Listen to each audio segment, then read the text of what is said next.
கடந்த வாரம் 16ஆம் தேதி வடகிழக்கு பருவமழை தொடங்கி இருக்கிறது.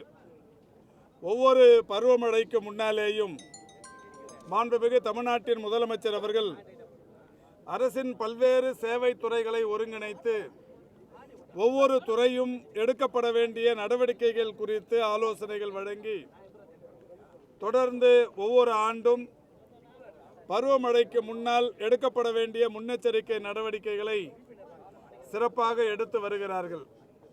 அதன் விளைவாகத்தான் பருவமழை காலங்களில் மிகப்பெரிய அளவிலான வெள்ள பாதிப்புகளோ நோய் பாதிப்புகளோ இல்லாத நிலை என்பது தமிழ்நாட்டில் தொடர்ந்து கொண்டிருக்கின்றது.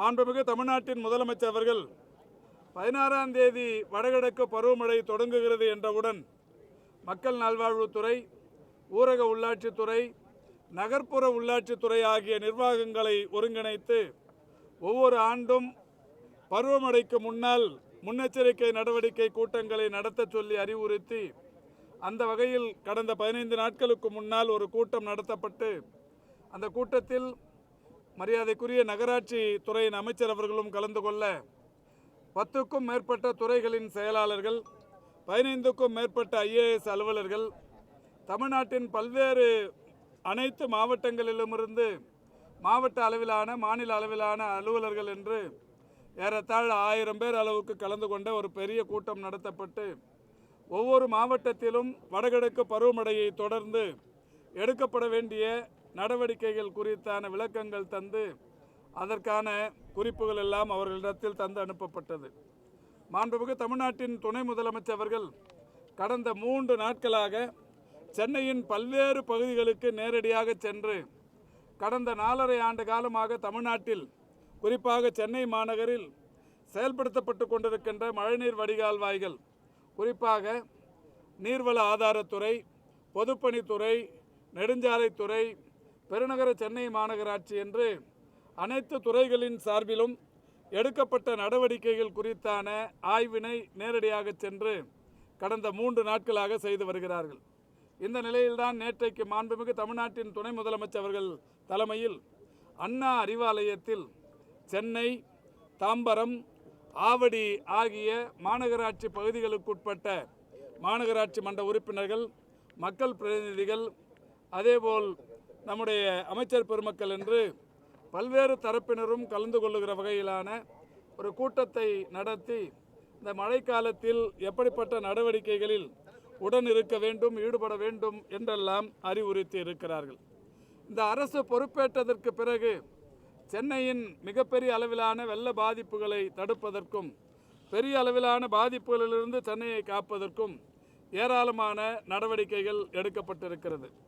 சென்னைக்கான ஒட்டுமொத்த குடிநீர் ஆதாரங்கள் என்று சொல்லப்படுபவை பூண்டி ஏரி, சோழவரம் ஏரி, ரெடில்ஸ் ஏரி, சம்பரப்பாக்கம் ஏரி, கண்ணன்கோட்டை தேர்வாய் கண்டிகை, வீராணம் ஏரி ஆகியவைகளாகும். இந்த 6 நீர்நிலை பகுதிகளில் இருந்துதான் ஒட்டுமொத்தமாக சென்னைக்கு குடிநீர் ஆதாரம் கிடைத்து கொண்டிருக்கிறது.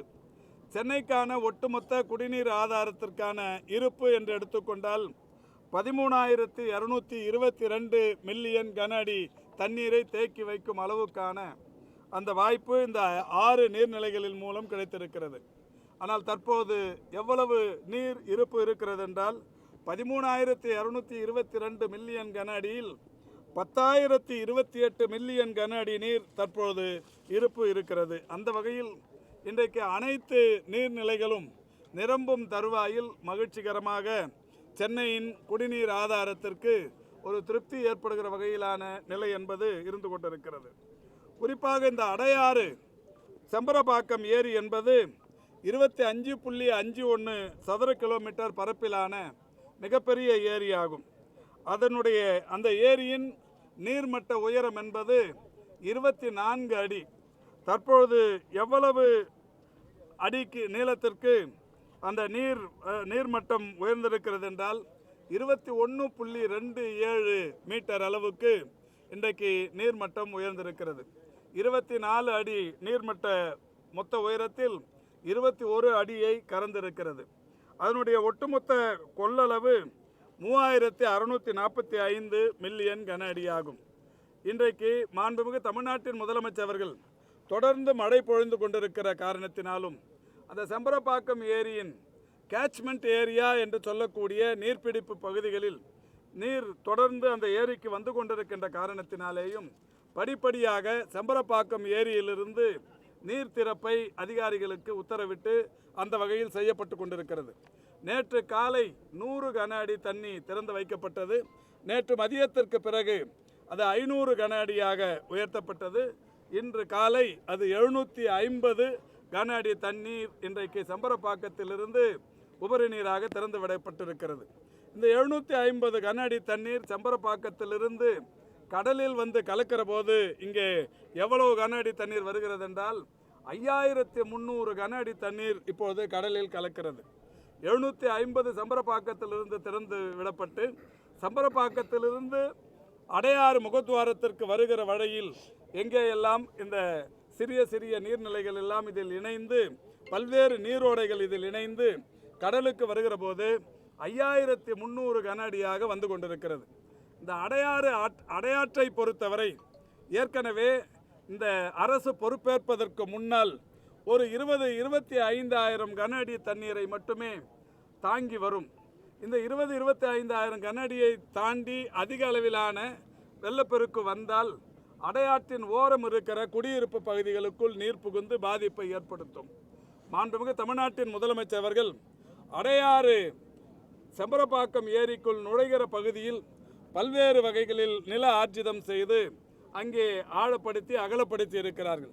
அதோடு மட்டுமல்லாது அடையாற்றில் எங்கேயெல்லாம் குறுகலான பகுதிகள் இருக்கிறதோ அந்த பகுதிகள் எல்லாம் அகலப்படுத்தப்பட்டு ஆழப்படுத்தப்பட்டு தூர்வாரப்பட்டிருக்கிறது.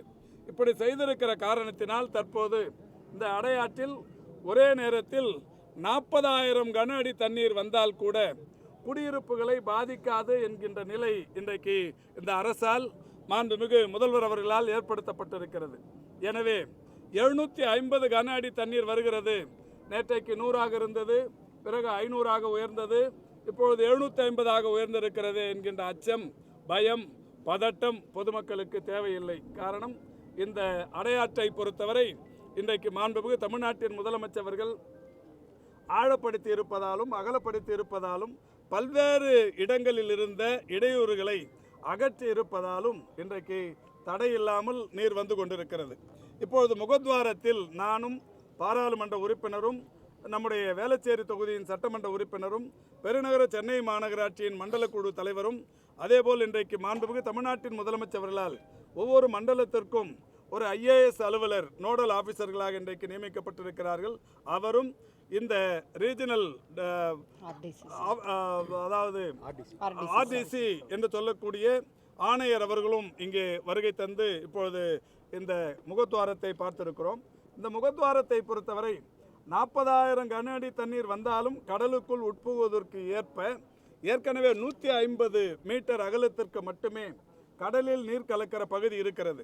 அதை இன்னமும் மாண்புமிகு முதல்வர் அவர்களுடைய வழிகாட்டுதலோடு 250 அடி அகலப்படுத்துவதற்கு 3 புல்டோசர்கள் புரோக்ளைன் இங்கே பணியில் அமர்த்தப்பட்டிருக்கிறது.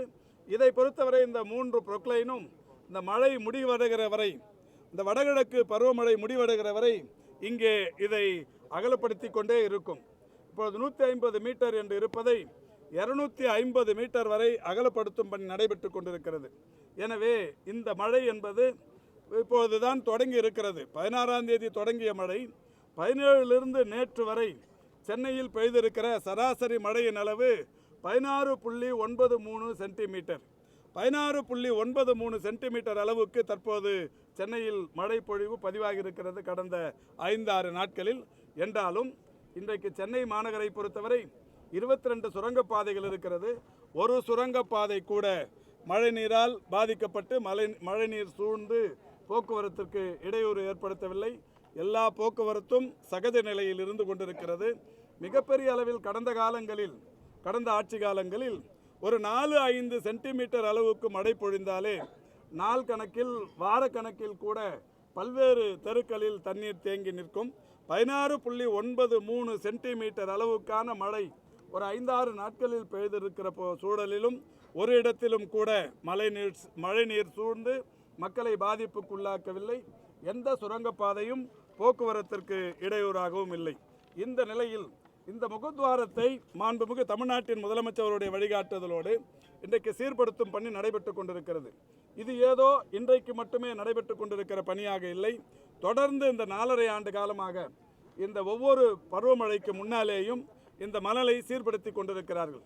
இந்த இடத்தை பார்த்தால் தெரியும். இது அடையாறு முகத்வாரத்தில் இருக்கிற புரோக்கன் பிரிட்ஜ் என்று சொல்லப்படுகிற இந்த இடம். இங்கே இப்பொழுது மிகப்பெரிய மலை, அதாவது மணல் மலைகள் இருந்து கொண்டிருக்கிறது. இந்த மலைகள் எல்லாம் இந்த வழியை, அந்த நீர்ப்பாதையை அகலப்படுத்துவதற்காக எடுக்கப்பட்ட அந்த மணல் தான்.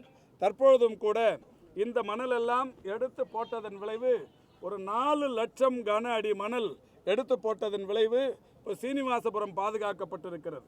சீனிவாசபுரத்தை ஒட்டி அந்த மணல் இன்றைக்கு கொட்டி இருக்கிறார்கள். இந்த 4 லட்சம் கன அடி தண்ணீர் அங்கே போட்டிருக்கின்ற காரணத்தினால் இந்த மணல் அரிப்பு தடுக்கப்பட்டு இங்கே போடப்பட்ட மணல் பாதுகாக்கப்பட்டு தற்பொழுது அந்த சீனிவாசபுரம் எந்த விதமான இந்த சீனிவாசபுரம் மக்களுக்கு பாதிப்பு இல்லாமல் இருந்து கொண்டிருக்கிறது. எனவே மாண்புமிகு தமிழ்நாட்டின் முதலமைச்சருடைய வழிகாட்டுதலோடு இன்றைக்கு அனைத்து துறைகளும் மிக சிறப்பாக செயல்பட்டு குடியிருப்புகளுக்குள் நீர் புகாத வண்ணமும் இந்த அடையாற்றின் நீர் வெகு வேகமாக பெருக்கெடுத்து கடலில் கலப்பதற்குரிய வகையிலேயும் நடவடிக்கை எடுக்கப்பட்டிருக்கிறது. நீங்களும் கூட கேட்கலாம், ஒரு சில நேரங்களில் புயல் பாதிப்பு வருகிற போது இந்த முகத்வாரத்தில் தண்ணீர், அதாவது கடல் உள்வாங்குவதில்லை, இந்த நீரை உள்வாங்குவதில்லை என்று கேட்கலாம். அது இயற்கை காரணம். கடல் கொந்தளித்து 1 மீட்டர் 1½ மீட்டர் அளவுக்கு கடல் கொந்தளிப்போடு இருக்கிற சூழலில் இதுபோன்ற ஆறுகளிலிருந்து உட்புகிற நீர் கடலை எதிர்த்து உள்ளே போக முடியாது. அந்த நேரத்தில் தடைப்படும். அப்படி தடைப்படுகிற போதுதான் இந்த அடையாற்றின் அந்த நீர் பெருக்கம் அதிகரித்து அடையாற்றின் ஓரம் இருக்கிற குடியிருப்பு பகுதிகளுக்கு நீர் புகும். இது சூறாவளி புயல் போன்ற மிகப்பெரிய பாதிப்புகள் ஏற்படுகிற போது, கடல் சீற்றம் ஏற்படுகிற போது மட்டுமே நடைபெறுகிற ஒரு நிகழ்வு. இப்பொழுதெல்லாம் மிக சாதாரணமாக இப்பொழுது 5300 கன அடி தண்ணீர் 5300 கன அடி தண்ணீர் வேகமாக சென்று கொண்டிருப்பதை பார்க்கிறீர்கள். இன்னமும் 10,000 15,000 என்று சம்பரப்பாக்கத்தில் திறந்து விட்டாலும் எந்த விதமான குடியிருப்புகளுக்கும் பாதிப்பு இல்லாமல் கடலில் நீர் போய் சேர்கிற வகையில் இந்த அரசு நடவடிக்கை எடுத்திருக்கிறது. இப்போ மாண்புமிகு தமிழ்நாட்டின் முதலமைச்சர்கள் நல்ல கேள்வி கேட்டிருக்கிறீங்க. 1984 85 ஆண்டுகளில் இந்த அடையாற்றின் ஓரம் வெள்ளத்தடுப்பு சுவர் கட்டப்பட்டு ஒரு சைதாப்பேட்டையில் சாரதி நகர் என்கின்ற பகுதி வரை கட்டப்பட்டது. அதுக்கப்புறம் இல்லை. அந்த அடையாற்று அப்போது கட்டப்பட்ட இந்த 84 கட்டப்பட்ட சுவர் என்பது இப்போ கொஞ்சம் கொஞ்சமாக போயிடுச்சு. நேற்றுக்கு கூட சாரதி நகரில் மணி தெரு என்கின்ற பகுதியில் அந்த சுவர் கொலாப்ஸ் ஆயிடுச்சு. உடனடியாக பொதுப்பணித்துறையின் அதிகாரிகள் விரைந்து வந்து இன்றைக்கி மணல் மூட்டைகளை காலை வரைக்கும் 1500 மூட்டைகளை அடுக்கி அதை மேடுபடுத்தியிருக்கிறாங்க. இன்னும் ஒரு 1000 மூட்டை அங்கே அடுக்க போகிறாங்க. இதுக்கு தான் மாண்புமிகு தமிழ்நாட்டின் முதலமைச்சர்கள் இந்த அடையாற்றை சீர்படுத்தும் நோக்கத்திற்காக 1500 கோடி ரூபாய் செலவில் ஒரு மிகப்பெரிய திட்டத்தை வகுத்து இப்போ இன்றைக்கி அது டெண்டர்லாம் விட்டு ரெடி பண்ணியிருக்கிறாங்க. அடையாற்றிலிருந்து சைதாப்பேட்டை வரை இந்த அடையாற்றின் இருமருங்கிலும் கரைகள் எழுப்பி இதை பலப்படுத்தி ஒரு சுற்றுலா மையமாகவே ஆக்குகிற வகையிலான இது. இதில் ஒரு சில குடியிருப்புகள் இடமாற்றம் செய்ய வேண்டியிருக்கிறது. திடீர் நகர், ஜோதியம்மாள் நகர் போன்ற இடங்கள்லாம் அந்த இடங்களுக்கு மாற்று குடியிருப்புகள் கட்டுவதற்கும் தற்போது டெண்டர் விட்டு ஒரு 1701 குடியிருப்புகளை நாகிரெட்டி தோட்டம் பகுதியில் கட்டுவதற்கு முதல்வர் உத்தரவிட்டிருக்கிறார். இங்கே நம்முடைய மலர் மருத்துவமனைக்கு எதிரில் இருக்கிற மல்லிகைப்பூ நகர், அந்த மல்லிகைப்பூ நகர் கூட அந்த பகுதி மக்கள் பாதிக்காத வகையில் அந்த இடத்தை விட்டு பக்கத்தில் ஒரு அட்மினிஸ்ட்ரேட்டிவ் பிளாக் ஒன்று கட்டுவதற்கு இந்த 1500 கோடியில் ஏற்கனவே திட்டமிட்டிருந்தார்கள். அதை பக்கத்தில் கட்டிக்கொள்வது என்றும் மாண்புமிகு தமிழ்நாட்டின் முதலமைச்சர்கள் எந்த பொதுமக்களும் அடையாற்றின் ஓரம் இருப்பவர்கள் பாதிப்புக்குள்ளாக கூடாது என்கின்ற வகையிலேயும் திட்டம் தீட்டியிருக்கிறார்கள். மிக விரைவில் அந்த பணிகள் நடைபெறும்.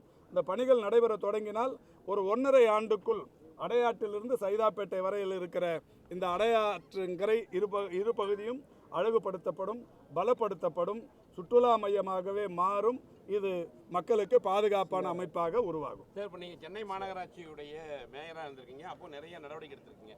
ஆனால் வந்து இந்த சாலைகள் அமைப்பில் வந்து ஏன் இன்னுமே மெத்தனமாக இருக்காங்கன்னு தெரியல. ஏன்னா ஹைவேஸ் டிபார்ட்மெண்ட் ஆகட்டும், இன்றைக்கி பார்த்தீங்கன்னா மழை தண்ணியே வந்து ஒரு பக்கம் நீங்கள் கூடுமான வரைக்கும் வடிச்சிட்டீங்க. ஆனால் அந்த ரோட்டில் இருக்கிற அந்த டேமேஜ்னால அங்கங்கே மழை தண்ணி நிற்கிது. எந்த இடத்துல குழி இருக்குன்னு தெரியல. ஏன் நெடுஞ்சாலை தெரியும் சரியான முறையில் தரம் எது தரம் சரியில்லை. தாரா இல்லை ஒரு துறை இன்னொரு துறையை போட்டு கொடுத்தலாம் எங்களை நீங்கள் செய்தி வாங்க முடியாது.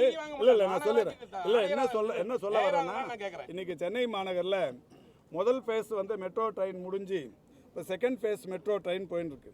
செகண்ட் ஃபேஸ் தேர்ட் ஃபேஸ்ன்னு சொல்லி இன்றைக்கி யாராவது நூற்றுக்கணக்கான கிலோமீட்டர் தூரத்திற்கு மெட்ரோ ரயில் பாதை வேலைகள் நடக்குது. இப்போ கூட நீங்கள் அண்ணா சாலையில் பார்த்தீங்கன்னா சைதாப்பேட்டையிலேருந்து தேனாம்பேட்டைக்கு 3.2 கிலோமீட்டர் நீளத்திற்கு ஒரு 621 கோடி ரூபாய் செலவில் ஒரு மேம்பாலம் கட்டும் பணி நடக்குது. சைதாப்பேட்டையில் டிராஃபிக் டைவர்ஷனே இல்லாமல், போக்குவரத்து இடையூறே இல்லாமல் அந்த பாலம் கட்டும் பணி நடைபெற்று கொண்டிருக்கிறது. ஒரு ஜனவரிக்குள்ளே தரப்புன்னு சொல்லி நம்முடைய பொதுப்பணித்துறை அமைச்சர் சொல்லியிருக்கிறார். அதே மாதிரி இப்போ இங்கே நம்ம மத்திய கைலாஷாண்ட ஒரு பெரிய பாலம் பணிகள் நடைபெற்று கொண்டிருக்கிறது. இது பாலப்பணிகள் மட்டும்தான் சொல்கிறேன். இப்போ வேளச்சேரியில் ஹால்டாலிருந்து குருநானக் வரைக்கும் ஒரு 3 கிலோமீட்டர் நீளத்திற்கு மிக விரைவில் பாலம் தொடங்க போகுது. இப்போ ஏற்கனவே ஒரு 15 நாட்களுக்கு முன்னால் மாண்புமிகு முதல்வர் அவர்கள் உஸ்மான் சாலையில் 2 கிலோமீட்டர் தூரத்திற்கான ஒரு மிக நீண்ட பாலத்தை திறந்து வைத்தார்கள். அண்ணா சாலையில் கட்டப்பட்டு கொண்டிருக்கிற அந்த மேம்பாலத்தை பொறுத்த வரைக்கும் இந்தியாவிலே ஒரு சாதனை பாலம். என்னென்னா, இந்தியாவில் வேறு எந்த மாநகர பகுதியிலும் தரைக்கு அடியில் மெட்ரோவும் தலைக்கு மேலே மேம்பாலமும் எங்கேயும் இல்லை, சென்னையில் தான் வந்திருக்கு. அதே மாதிரி கத்திபாராவுக்கு போனீங்கன்னா தரை போக்குவரத்து, அதுக்கு மேலே மேம்பால போக்குவரத்து, அதுக்கு மேலே மெட்ரோ போக்குவரத்து, அதுக்கு மேலே இன்னொரு லேயர் மெட்ரோ போக்குவரத்து. அதை பொறுத்த வரைக்கும் 160 அடிக்கு மேலே ஒரு மேம்பாலம் அமைக்கும் பணி நடைபெற்று கொண்டிருக்கிறது. உலகத்திலேயே எங்கேயும் இல்லை. இதெல்லாம் நடக்கிறப்ப ரோடு வந்து அங்கங்கே கொஞ்சம் டேமேஜ் ஆக தான் செய்யும். ரெஸ்டோர் பண்ணுறதுக்கு கொஞ்சம் முடிஞ்சால் தான் வேலை செய்ய முடியும். நன்றி.